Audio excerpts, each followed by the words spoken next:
ইসলামী বক্তা ও কুষ্টিয়া ৩ সদর আসনে জামায়াতে ইসলামের প্রার্থী আমির হামজার হলফনামায় উল্লেখ করা সম্পদ ও আয় নিয়ে আলোচনা তৈরি হয়েছে। নির্বাচন কমিশনে জমা দেওয়া হলফনামা অনুযায়ী তার বার্ষিক আয় ৮,৬১,৪০০ টাকা এবং মোট সম্পদের পরিমাণ ১,৫৭,২৯,৩৬০ টাকা।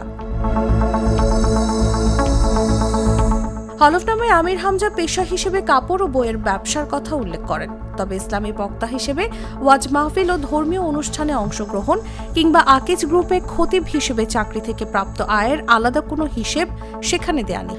বিষয়টি নিয়ে প্রশ্ন উঠলে আমির হামজা জানান, ওয়াজ মাহফিল থেকে পাওয়া আয় হিসাব করে বার্ষিক আয়ের তথ্য দেওয়া হয়েছে।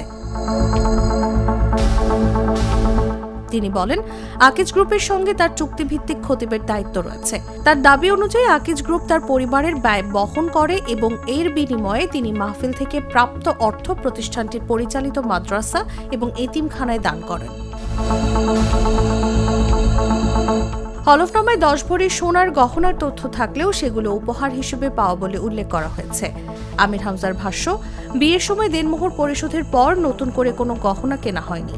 স্ত্রীর পরিবারের পক্ষ থেকেই এসব উপহার দেওয়া হয়েছে।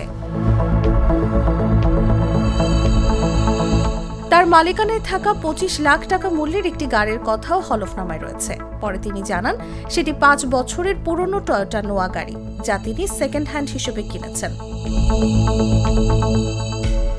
নিউজ ডেস্ক, জাগো নিউজ। দুধার চকলেটে একাকার হয়ে ওঠা প্রাণ লেয়ার সম্পর্কের মিষ্টি ম্যাজিক।